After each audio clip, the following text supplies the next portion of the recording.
कि भक्त कैसा होना चाहिए। विवेकानंद जी गर्भगृह के पास खड़े हो गए जाकर के, बोले इतनी बड़ी मैया माता रानी, देखते रहे माता रानी को, रोने लगे। उसकी करुणा को देख करके, उसकी आंखों को, माता रानी की मुस्कान को देख करके विवेकानंद जी रोने लगे और लौट आए। बोले बेटा तुमने मैया से मांगा कि मेरी मम्मी ठीक हो जाए, गरीबी दूर हो जाए? बोले नहीं गुरुदेव। बोले फिर से जाओ। विवेकानंद फिर गए, फिर खड़े हो गए, 1 घंटे तक खड़े रहे, रोते रहे, फिर लौट करके आए।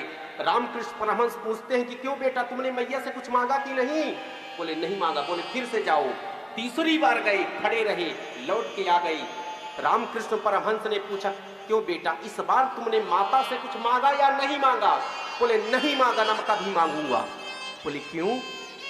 बोले इसलिए कि वो तो संसार की मां है, वो कण कण में व्याप्त है, तो क्या वो मेरे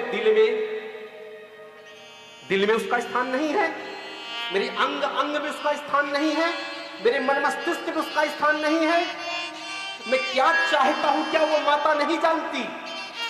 गुरुदेव वो जानती है, क्योंकि वह मेरे दिल में भी है। अगर ये संसार में है तो मैं इतनी बड़ी माता से एक छोटी सी शिकायत कैसे करूं? मेरी हिम्मत नहीं होती है। वो सब जानती है, अगर मैं मांग लूंगा, मैंने उसके अस्तित्व को स्वीकार नहीं किया, मुझे ऐसा लगेगा मैं छोटी सी चीज के लिए माता से कामना नहीं करूंगा किसी भी तरह से। बोले बेटा तुम धन्य हो, तुम्हारी भक्ति धन्य है। आज मैं तुम्हें अपने शिष्य के रूप में स्वीकार करता हूं। और विवेकानंद को रामकृष्ण परमहंस अपना शिष्य बना लिए। बोले बेटा अगर तुम आज माता रानी से मांग लेते, अगर आज तुम झुक जाते, आज तुम याचक बन जाते, आज तुम रोने लगते जाकर के मैया मैं बहुत गरीब हूं, बहुत समस्या वाला हूं, मेरा दिल टूटा हुआ है, मैं हारा हुआ हूं।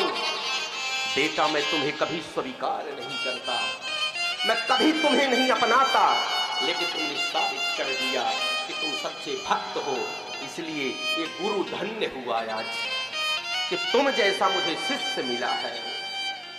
तो जब कभी मौका मिले महाराज, वो भगवती जानती है, भगवान जानते हैं, गोविंद जानते हैं, उससे कुछ छुपा नहीं है। श्रद्धा मजबूत होनी चाहिए, इष्ट मजबूत होना चाहिए। सब कुछ संभव है संसार में, सब कुछ संभव, कुछ असंभव नहीं है जिसका इष्ट मजबूत है। ये यकीन करिए, विश्वास करिए। कभी भी शंका मत अपने इष्ट पे करिएगा। गुरु को, अपने इष्ट को मजबूत रखिए बस, और कुछ नहीं करना है आपको। सब कुछ आपको प्राप्त हो जाएगा किसी भी रूप में।